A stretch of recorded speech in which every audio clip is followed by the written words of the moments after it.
శ్రావణమాసం భారతీయ సంస్కృతిలో ఎంతో ప్రాధాన్యం సంతరించుకుంది. శ్రావణమాసం అడుగుపెట్టింది అంటే ప్రకృతితో పాటు సమాజంలో ప్రతి ఇల్లు ఒక కొత్త కాంతితో వెలిగిపోతూ ఉంటుంది. అంతేకాదు లక్ష్మీకళ ఉట్టిపడుతూ ఉంటుంది. అంత మాత్రంతోనే శ్రావణమాస ప్రాధాన్యాన్ని మనం సరిపుచ్చుకోలేము. శ్రావణమాసం అనేక కోణాల నుంచి అనేక విధాలుగా ఎంతో ప్రాధాన్యం సంతరించుకుంది. ఒక్కొక్క మాసానికి ఒక్కొక్క ప్రాధాన్యం ఉన్నప్పటికీ శ్రావణ మాసం దగ్గరికి వచ్చేటప్పటికీ దీనికి చాలా గొప్ప ప్రాధాన్యాన్ని మన ధర్మశాస్త్ర గ్రంథాలు, ఆర్ష గ్రంథాలు వివరించి చెప్పినాయి. శ్రావణమాసం వ్రతస్వరూపంగా ధర్మస్వరూపంగా కూడా శాస్త్రాలలో చక్కగా వర్ణింపబడింది. అందుకే శ్రావణమాసం నోముల మాసం అని కూడా అంటారు. ఎన్నో వ్రతాలు నోములు ఈ మాసంలోనే చోటు చేసుకున్నాయి. శ్రవణ నక్షత్రంతో కూడినటువంటి పూర్ణిమ కలిగింది కాబట్టి దీనికి ఆ పేరు వచ్చింది. ఇది చాంద్రమానం ప్రకారం ఇది ఒక విధానం. ఏ మాసంలో పూర్ణిమ ఏ నక్షత్రంతో కూడి ఉంటుందో ఆ మాసానికి ఆ పేరు వస్తుంది. చైత్రం చిత్రా నక్షత్రంతో కూడిన పూర్ణిమ, వైశాఖం విశాఖ నక్షత్రంతో కూడిన పూర్ణిమ, అట్లా ఒక్కొక్క మాసంలో ఆ పూర్ణిమ ఆయా నక్షత్రాలతో కూడి ఆ పేర్లతో పిలువబడుతూ ఉంటాయి. అలాగే విష్ణుమూర్తికి అటు సదాశివునికి కూడా ప్రీతికరమైన శ్రవణ నక్షత్రంతో కూడినటువంటి పూర్ణిమ కలిగింది కాబట్టి ఈ మాసం శ్రవణ మాసం. శివ కేశవ అభేదాన్ని, అద్వైత భావనను తెలియజేసేటువంటిది ఇది. అందువల్లే ఈ మాసం అంటే ఈ శ్రావణ మాసం చాలా గొప్పగా అందరి చేత, అటు మహిళల చేత ఇటు సాధకుల చేత ఇది ఆశ్రయించబడుతోంది. ఈ మాసంలో దివ్యత్వం అంటే మానవ లక్షణాలు కలిగినటువంటి సాధకుడు దివ్యమైనటువంటి స్వరూపాన్ని లక్షణాలని పొంది అటు దివ్యత్వం వైపు ప్రయాణం చేయటానికి ఈ మాసం ఎంతో సహకరిస్తుంది. శ్రావణ పూర్ణిమకు చాలా ప్రాధాన్యాలు ఉన్నాయి. 5 రకాల ప్రాధాన్యాలని మనం ప్రధానంగా చెప్పుకోవచ్చు శ్రావణ మాసంలో.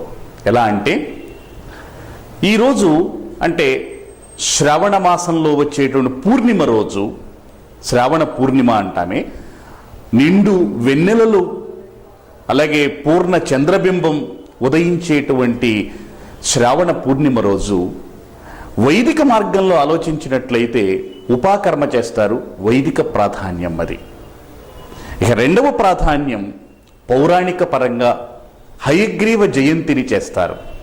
సమస్త విద్యలకు ఆధారమైన హయగ్రీవుడు ఆవిర్భవించిన రోజుగా హయగ్రీవ ఆరాధన జరుగుతుంది. ఇది పౌరాణిక ప్రాధాన్యం. అలాగే సమస్తమైనటువంటి దేవాలయ వ్యవస్థకు ఊపిరిపోసినటువంటి వైఖానస ఆగమ శాస్త్రాన్ని, వైఖానస ఆగమాన్ని ప్రవచించిన విఖనస మహర్షి ఆవిర్భావ దినం కాబట్టి విఖనస జయంతి చేస్తారు. ఇది ఆధ్యాత్మికమైనటువంటి ప్రాధాన్యం. చారిత్రక ప్రాధాన్యం కూడా ఉంది. ఈనాడు శ్రావణ పూర్ణిమ వచ్చిందంటే ఆబాల వృద్ధం రక్షాబంధనంతో మురిసిపోతూ ఉంటారు. ఇది చారిత్రక ప్రాధాన్యం. రక్షాబంధనోత్సవం చేస్తారు శ్రావణ పూర్ణిమ రోజున. ఇక సంస్కృత దినోత్సవంగా కూడా శ్రావణ పూర్ణిమను అటు సాంస్కృతికంగాను ఇటు విద్యాపరంగాను ప్రాధాన్యం సంతరించుకున్నదిగా ఈ రోజున మనం చూస్తున్నాం. ఇలా శ్రావణ పూర్ణిమ 5 రకాల ప్రాధాన్యాలతో వెలుగొందుతోంది. అందుకే శ్రావణ పూర్ణిమ సంవత్సరం మొత్తంలోనూ ఒక్కొక్క మాసానికి ఒక్కొక్క ప్రాధాన్యం ఉన్నప్పటికీ శ్రావణ పూర్ణిమకు మాత్రం ఏదో ఒక విశిష్టమైనటువంటి తత్వం, స్వరూపం మనకు కనిపిస్తుంది. అది ఇక్కడ విశేషం. అందుకని భారతీయ సంస్కృతి ప్రియులు ఎవరైనా సరే శ్రావణ పూర్ణిమ వచ్చిందంటే ఈ 5 రకాల ప్రాధాన్యాలతో మన భారతీయ సంస్కృతిలో ఉన్నటువంటి ఆచారాన్ని, కట్టుబాట్లను, అలాగే దేవతారాధనను, ఆధ్యాత్మిక సాధనను మనస్సులో పెట్టుకుని ఈ 5 రకాలుగాను సాధన చేస్తారు, పండగ చేసుకుంటారు, వేడుక చేసుకుంటారు, విజ్ఞానాన్ని నింపుకుంటారు, సమస్త లోకాలు సుఖంగా ఉండాలి అని కోరుకుంటారు. అటువంటి శ్రావణ పూర్ణిమ యొక్క ప్రాధాన్యాన్ని ఈ 5 కోణాల నుంచి ఒకసారి మనం దర్శిద్దాం సంక్షిప్తంగా. మొట్టమొదటిగా ఆలోచిస్తే వైదికమైనటువంటి ప్రాధాన్యం శ్రావణ పూర్ణిమకు ఉంది. అంటే భారతీయులకు విద్య అంటే వేద విద్యే, వేదోఖిలో ధర్మమూలం అని మనకి శాస్త్రాలు ఘోషిస్తున్నాయి. అంటే మానవుడికి దేనిని ఆశ్రయిస్తే ఉన్నతి కలుగుతుందో అది ధర్మం. అటువంటి ధర్మానికి ప్రమాణం ఏమిటి? వేదం. కాబట్టి భారతీయులు వేద విద్యను అభ్యసించేవాళ్ళు. విద్య అంటే భారతీయుల దృష్టిలో వేద విద్యే. అటువంటి వేద విద్య అధ్యయనం చేయటం ఎప్పుడు ప్రారంభించాలి అంటే మన ప్రాచీన సంస్కృతి ప్రకారం వేద విద్యని శ్రావణ పూర్ణిమ రోజున ప్రారంభిస్తారు. అలా వేద విద్యను ప్రారంభించటానికి వైదికమైనటువంటి మంత్రములతో అగ్నిభట్టారకుణ్ణి ఆరాధించి, అంటే హోమక్రియ చేసిన తరువాత అప్పుడు గురువును సమీపించి వేద విద్యకు శ్రీకారం చుడతారు, ఓంకారం పలుకుతారు. అదే వేద విద్య ప్రారంభమైనటువంటిది. దాన్నే వైదిక భాషలో ఉపాకర్మ అని అంటారు. నూతనమైన యజ్ఞోపవీతాన్ని ధరించి నూతనమైనటువంటి సమస్తమైనటువంటి భావాలతో ఒక బ్రహ్మచారి, అంటే నూతన యజ్ఞోపవీతధారి అయినటువంటి బ్రహ్మచారి ఉపాకర్మ చేసుకుని ఆ తరువాత గురువుని సమీపించి వేదాధ్యయనం ప్రారంభిస్తాడు.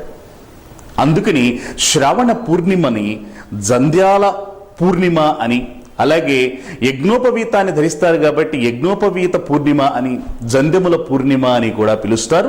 అంతేకాకుండా ఇది వేద విధానం ప్రకారం, అంటే వేదంలో చెప్పబడినటువంటి విధి విధానం ప్రకారం ఒక బ్రహ్మచారి ఉపాకర్మ చేసుకుని వేద విద్యను ప్రారంభించేటువంటి శుభకాలం, తన విద్యా ప్రారంభ కాలం ఇది. కాబట్టి ఇది చాలా ప్రధానమైనది. ఒక ఉపనయనం చేసుకున్నటువంటి నూతన బ్రహ్మచారి మాత్రమే కాదు, వేదములు శాస్త్రాలు చదివినటువంటి గృహస్థులు, వానప్రస్థులు, వీళ్ళు కూడా ఈ శ్రావణ పూర్ణిమ రోజున నూతనమైన యజ్ఞోపవీతాన్ని ధరించి, అంటే జీర్ణమైనటువంటి యజ్ఞోపవీతాన్ని విడిచిపెట్టి కొత్త యజ్ఞోపవీతాన్ని ధరించి వేద విధానం ప్రకారం హోమం చేసి ఉపాకర్మ జరుపుకుని తాను అధ్యయనం చేసినటువంటి వేదమునంతటినీ కూడా ఒకసారి మళ్ళీ చదువుతారు, పఠిస్తారు. అందుకని ఇది వేద అధ్యయన సమయం కూడా శ్రావణ పూర్ణిమ. కాబట్టి వేదము అధ్యయనము చేసేటువంటి అద్భుతమైనటువంటి కాలం శ్రావణ పూర్ణిమ. అందువల్ల వైదికమైనటువంటి సంప్రదాయంలో శ్రావణ పూర్ణిమకు ఎంతో ప్రాధాన్యం ఉంది. శ్రావణ పూర్ణిమ వచ్చిందంటే సమస్తమైనటువంటి వేద విద్యా పారంగతులకు ఎంతో పవిత్రమైనదిగా భావిస్తారు. అందుకే సంకల్పం కూడా అధీతానాం అధ్యేష్యమాణానాం చ ఛందసాం ఆప్యాయన ద్వారా శ్రీ పరమేశ్వర ప్రీత్యర్థం ఉపాకర్మ కరిష్యే అని సంకల్పించి, నేను చదవబోయేటువంటి ఏ వేద శాఖలైతే ఉన్నాయో, వేద సంహితలైతే ఉన్నాయో, వేద భాగములైతే ఉన్నాయో వాటిని అధ్యయనము చేయుట ద్వారా పరమేశ్వరుడికి ప్రీతి కల్పించటం కోసం నేను ఉపాకర్మను చేయబోతున్నానని సంకల్పం చేసి ఉపాకర్మ చేస్తారు. దీన్ని బట్టి అటు వేదము చదివినటువంటి ఏ భాగములున్నాయో వాటిని చదవటం, చదవబోయే వేద భాగాలకు ప్రారంభం చేయటం, ఈ రెండూ కూడా శ్రావణ పూర్ణిమ రోజున కనిపిస్తుంది. అందుకే శ్రావణ పూర్ణిమ వైదికమైనటువంటి ప్రాధాన్యం, అంటే వేదోక్తమైనటువంటి విధాన ప్రాధాన్యం కూడా సంతరించుకుంది. ఇక రెండవ కోణంలో ఆలోచిస్తే అది హయగ్రీవ జయంతి. శ్రావణ పూర్ణిమ రోజున హయగ్రీవ స్వామిని ఆరాధిస్తారు. జ్ఞానానందమయం దేవం నిర్మల స్ఫటికాకృతిం ఆధారం సర్వవిద్యానాం హయగ్రీవముపాస్మహే అని చిన్నపిల్లల దగ్గర నుంచి పెద్దల దాకా కూడా ఈ శ్లోకాన్ని చదవని వారు ఉండరు భారతదేశంలోనూ, అలాగే ఇతర దేశాల్లోనూ. మన సంస్కృతి పట్ల అభిమానం ఉన్నవాళ్ళు, అలాగే అభినివేశం ఉన్నవాళ్ళు కూడా.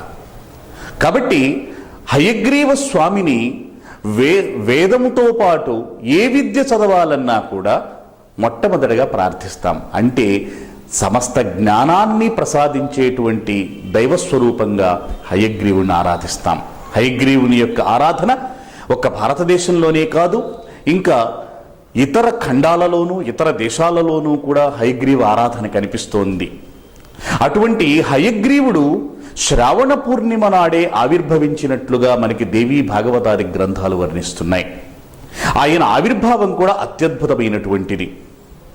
సమస్తమైన జగత్తుకి ఆధారమైనటువంటి వాడు, జ్ఞానస్వరూపుడు, జగద్రక్షకుడు అయినటువంటి శ్రీ మహావిష్ణువు దేవదానవ యుద్ధంలో ధర్మరక్షణ కోసం కొన్ని వేల సంవత్సరాలు యుద్ధం చేసి ఒక సమతల ప్రదేశంలో ఒకనాడు తన వింటి కొనపైన తల ఆంచి కొద్దిగా ఆయన విశ్రాంతి తీసుకుందాం అనుకుని కునుకు తీయటం ప్రారంభించాడు. ఆ సమయంలో దేవతలందరూ కూడా సమస్త లోక శాంతి కోసం, శ్రేయస్సు కోసం ఒక యజ్ఞము చేయాలని సంకల్పించారు. ఆ యజ్ఞముకు హవిస్సుని స్వీకరించటం కోసం ఆహ్వానించాం అనుకుని ఆ ఆహ్వానం పలకటం కోసం అటు పరమేశ్వరుడి దగ్గరికి వెళ్ళారు, తర్వాత బ్రహ్మదేవుడి దగ్గరికి వెళ్ళారు. వాళ్ళిద్దరిని వెంట పెట్టుకొని వైకుంఠానికి వచ్చి నువ్వుని యజ్ఞ భాగములను హవిస్సులను స్వీకరించమని వేడుదామని. ఆ సమయంలో వైకుంఠంలో ఆయన కనిపించలేదు. వెతుక్కుంటూ విశ్వాంతరాళమంతా తిరిగి ఒక ప్రదేశంలో శ్రీ మహావిష్ణువుని దర్శించారు. కానీ వాళ్ళు చూసే వేళకి శ్రీ మహావిష్ణువు యుద్ధం చేసి అలసి వింటి కొన మీద తల ఆంచి గాఢ నిద్రలో ఉన్నాడు. ఆయన ఏం చేయాలో తోచలేదు. అప్పుడు బ్రహ్మదేవుడిని దేవతలందరూ అడిగారు, ఏం చేయాలి? ఆయన నిద్రాభంగమైనట్టయితే కోపం కలుగుతుందేమో, శ్రీ మహావిష్ణువునికి అపరాధం చేసిన వాళ్ళమవుతామేమో అని. లోక శ్రేయస్సు కోసం చెయ్యాలి కాబట్టి బ్రహ్మదేవుడు కూడా ఒక ఆలోచన చేసి వెంటనే వమ్రి అంటే ఒక చెదపురుగుని సృష్టించి ఆ చెదపురుగు ద్వారా శ్రీ మహావిష్ణువు ఏ వింటి కొన మీద తల ఆంచి నిద్రపోతున్నాడో ఆ వింటి నారిని చెదపురుగు ద్వారా ఖండింపజేసినట్టయితే అప్పుడు ఆ విల్లు సమంగా అవుతుంది. కాబట్టి ఆ ధ్వనికి విష్ణువు నిద్రలేచి అప్పుడు తమల్ని దర్శిస్తాడు. చూసిన తరువాత ఆయన ప్రార్థిద్దాము, అప్పుడు శ్రీ మహావిష్ణువు అనుగ్రహాన్ని అనుమతిని పొందవచ్చు యజ్ఞానికి అని ఇంత భావించి బ్రహ్మదేవుడు ఆ వమ్రి అంటే ఆ కీటకాన్ని చెదపురుగుని సృష్టించి శ్రీ మహావిష్ణువు యొక్క వింటి నారిని ఆ త్రాడుని తెంచమని ఆజ్ఞాపించాడు. అది బ్రహ్మ ఆజ్ఞను అనుసరించి ఆ వింటి నారిని త్రుంచిందది. వెంటనే వింటి నారి ఎప్పుడైతే తెగిపోయిందో వెంటనే వంగినటువంటి ఆ విల్లు కాస్త ఒక్కసారి నిటారుగా అమితమైన వేగంతో అది నిలబడింది. ఆ వేగానికి శ్రీ మహావిష్ణువు యొక్క శిరస్సు ఖండించబడి అది ఎక్కడో మహాసముద్ర తలంలో పడిపోయింది. ఆశ్చర్యం ఏమిటంటే సమస్త జగములకు ఆధారభూతుడైనటువంటి వాడు, మహానుభావుడు అయినటువంటి శ్రీ మహావిష్ణువు యొక్క శిరస్సు ఖండింపబడటం అటు దేవతలకు, ఇటు బ్రహ్మదేవుడికి, బృహస్పతి మొదలైనటువంటి దేవగురువులందరికీ కూడా అద్భుతం అనిపించింది, ఆశ్చర్యం అనిపించింది. ఎందుకు ఇలా జరిగింది అనుకున్నారు? దేనికైనా సమస్త సృష్టికి ఆధారమైనటువంటి శక్తి యొక్క సంకల్పమే. మహామాయ అయినటువంటి శక్తి యొక్క సంకల్పము ఏమి తలచిందో, ఏమి ఈ సృష్టికి, ఈ ప్రపంచానికి, విశ్వానికి ఏమి జరగాలని సంకల్పం చేసిందో కానీ అది అర్థము కాక వెంటనే మహామాయను, మహాశక్తిని ప్రార్థించారు. అప్పుడు శక్తి మహామాయ వారికి ప్రత్యక్షమై ఈ శ్రీ మహావిష్ణువు వల్ల జరగవలసినటువంటి గొప్ప కార్యం ఉంది. అది సమస్త లోకాలకు శ్రేయస్సు కలిగిస్తుంది. అందుకని ఇప్పుడు శ్రీ మహావిష్ణువు శిరస్సుని ఒక అశ్వముఖంతో మనం పూరిద్దాం అని వెంటనే దేవశిల్పిని పిలిపించి ఒక అశ్వశిరస్సుని తీసుకుని రమ్మని ఆ అశ్వశిరస్సుని చక్కగా శిల్పంలాగా చెక్కి అప్పుడు ఆ శ్రీ మహావిష్ణువు మొండెం పైన అతికింపజేసి హయగ్రీవుడు అనేటువంటి ఒక రాక్షసుడు ఉన్నాడని, ఆ హయగ్రీవుడనే రాక్షసుడు పూర్వం కఠోరమైన తపస్సు చేసి ఒక వరం పొందాడని, ఏమిటా వరం అంటే తనలాంటి ముఖము కలిగినటువంటి వాడే తనను చంపగలిగేటట్టుగా వరం ఇమ్మన్నాడని, ఆ వరాన్ని పొందిన తర్వాత వాడు పెచ్చరిల్లిపోయి సమస్త లోకాలను, ఋషులను, ఋషిగణాలను, యజ్ఞములను ధ్వంసం చేస్తూ పీడిస్తూ ఉన్నాడని, అతనిని సంహరించడానికి అటువంటి అశ్వముఖుడు అంటే హయగ్రీవుడైనటువంటి శ్రీ మహావిష్ణువు ఎక్కడే సమర్థుడని, అందుకే ఇలా జరిగిందని శక్తి మహామాయ దేవతలందరినీ కూడా ఒప్పించి అటువంటి హయగ్రీవ స్వరూపం కలిగినటువంటి దేవతామూర్తిగా శ్రీ మహావిష్ణువుని దేవతలందరూ ప్రార్థించేటట్టుగా ఆవిడ ఉపదేశించి మాయమైపోయింది. అదిగో ఆనాడు దేవతలందరూ కూడా శ్రీ మహావిష్ణువును, హయగ్రీవ స్వరూపుడైన శ్రీ మహావిష్ణువును ప్రార్థించారు. అప్పుడు ఆ హయగ్రీవుడిని రాక్షసుడిని సంహరించి అతను దొంగిలించినటువంటి సమస్త వేద విద్యల్ని కూడా మళ్ళీ స్వాధీనం చేసుకుని వాటిని బ్రహ్మదేవుడికి అప్పగించాడు హయగ్రీవ స్వరూపుడైన శ్రీ మహావిష్ణువు. ఇదంతా కూడా శ్రావణ పూర్ణిమ నాడు జరిగింది కాబట్టి శ్రావణ పూర్ణిమ హయగ్రీవ స్వామి యొక్క ఆవిర్భావంగా, హయగ్రీవ జయంతిగా అనాది నుండి మనం జరుపుకుంటున్నాం. హయగ్రీవమూర్తిని ఆరాధిస్తున్నాం. సమస్త విద్యలకు ఆధారభూతుడైనటువంటి ఆ హయగ్రీవుడు భారతీయులకు గురు పరంపరలో ఒకడుగా నిలిచాడు. అంటే నరసింహస్వామి గురు పరంపరలోని వాడు, హయగ్రీవుడు గురు పరంపరలో వాడు. అలాగే వరాహస్వామి, ఆయన్ని తమిళులు జ్ఞానపిరాన్ అని కూడా అంటారు, అంటే జ్ఞానప్రదాత అని.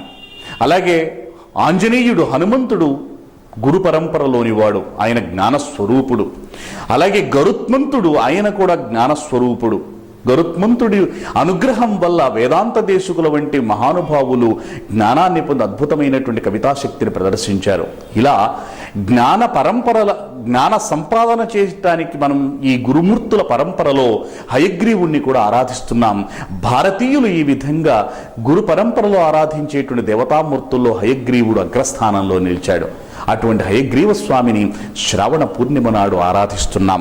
అంతేకాదు ఈ హయగ్రీవుని యొక్క దేవాలయాలు కూడా మనకి ప్రపంచంలో, భారతదేశంలోనే కాదు చుట్టుపక్కల ఉండేటువంటి ఇతర దేశాల్లో కూడా చాలా చోట్ల కనిపిస్తున్నాయి.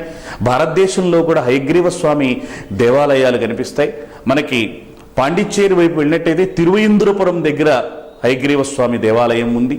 అలాగే ఆంధ్రదేశంలో మచిలీపట్నంలో లక్ష్మీ హయగ్రీవ స్వామి దేవాలయం ఉంది. లక్ష్మీ హయగ్రీవ మూర్తి సమస్త సంపదలనే కాదు ఐశ్వర్యాన్ని కూడా ప్రదానం చేస్తాడు అని చెప్పి ఒక అద్భుతమైనటువంటి భక్తిభావంతో లక్ష్మీ హయగ్రీవ ఉపాసన, ఆరాధన భారతీయులు చేస్తూ ఉంటారు. అటువంటి హయగ్రీవుణ్ణి ఈ శ్రావణ పూర్ణిమ నాడు చక్కగా ఆరాధించి అటు విద్యార్థులు జ్ఞాన సముపార్జన చేయటం ద్వారా విద్యలన్నింటి యందు కూడా సిద్ధిని పొందగలరని మనం ఆశిద్దాం. శ్రావణ పూర్ణిమకి ఇంత ప్రాధాన్యం ఉంది. అందుకే అన్ని మాసాలలోకి శ్రావణ మాసం చాలా గొప్ప ప్రాధాన్యాన్ని సంతరించుకోవటమే కాకుండా అనేక కోణాల నుండి అనేక విధాలుగా విభిన్నములైన సంప్రదాయాలకు ఆలవాలమైనటువంటి భారతదేశంలో శ్రావణ పూర్ణిమ అందరికీ ఆనందాన్ని చేకూరుస్తోంది. సమస్త సంపదల్ని కూడా ఇంటింటికి తీసుకువెళుతోంది. అటు మహిళలు శ్రావణ మాసంలో మహాలక్ష్మి ఆరాధనతోనూ, శ్రావణ పూర్ణిమ సందర్భంగా అటు పౌరాణికంగాను, వైదికంగా, చారిత్రకంగా, సాంస్కృతికంగా, విద్యాపరంగా అనేక విధాలుగా శ్రావణ పూర్ణిమ అందరి చేత ఉత్సవంగా, అంటే ఉత్సవం అంటే ఉత్కృష్టమైన యజ్ఞం అని, అంటే ఇది ఒక ఉత్కృష్టమైన అంటే గొప్పదైన ఒక ఉజ్వలమైనటువంటి యజ్ఞంగా భావించి సమస్త జనులు కూడా శ్రావణ పూర్ణిమను వారి వారి ఇళ్లల్లో చక్కగా జరుపుకుని సుఖశాంతులు పొందాలని మన మహర్షులందరూ భావించారు. ఆ మహర్షులు మనకిచ్చిన సంప్రదాయమే ఈ పండగలు, ఈ ఉత్సవాలు. వాటిలో భాగంగానే శ్రావణ పూర్ణిమను కూడా చక్కగా మనం నిర్వర్తించుకుందాం. పూర్ణిమ కాబట్టి పూర్ణ చంద్రుడు ఏ విధంగా అయితే నిండు వెన్నెలలు కురిపిస్తాడో అదేవిధంగా ప్రతి ఇంట సిరివెన్నెలలు కురవాలని, సిరులు పొంగి పొరవాలని, మన సంస్కృతి, మన భవ్యమైన సంస్కృతి అవిచ్ఛిన్నంగా ఒక స్రవంతిలాగా, ఒక నదిలాగా సాగిపోవాలని, ఈ శ్రావణ పూర్ణిమ అనే సంప్రదాయం, ఉత్సవం భావితరాల వాళ్ళకు కూడా ఒక గొప్ప స్ఫూర్తిని ఇవ్వాలని భావించుదాం. అంతేకాకుండా మనతో పాటు మన చిన్నారుల్ని కూడా ఈ శ్రావణ పూర్ణిమ నాడు చేసే ఈ విఘనస జయంతి కావచ్చు, హయగ్రీవ జయంతి కావచ్చు, రక్షాబంధన ఉత్సవం కావచ్చు, సంస్కృత దినోత్సవం కావచ్చు, అలాగే ఉపాకర్మ జంధ్యాల పౌర్ణమి కావచ్చు, ఏ ఉత్సవం చేసినా, ఏ వేడుక చేసినా, ఏ పండుగ చేసినా చిన్నారుల్ని వెంట పెట్టుకుని మనం చిన్నారుల సమక్షంలో చేయటం ద్వారా ఆ భావితరాలకు మన సంస్కృతి యొక్క ప్రాధాన్యాన్ని, వైభవాన్ని వాళ్ళకి నేర్పిన వాళ్ళమవుతాం. మనందరం సంస్కృతిని రక్షించుకుందాం, మనం మనలాగా జీవిద్దాం, భారతీయతను చాటుకుందాం, మానవత్వపు విలువలకు పట్టం కడదాం, భారతదేశం యొక్క వైభవాన్ని ప్రపంచంలో అగ్రస్థానం నిలబెట్టడానికి పండగల్ని మనం ఆధారం చేసుకుని మన జీవితంలో ముందడుగు వేద్దాం అని భావిస్తూ సర్వే జనా సుఖినో భవంతు, సమస్త సన్మంగళాని భవంతు. ఓం శాంతి శాంతి శాంతి.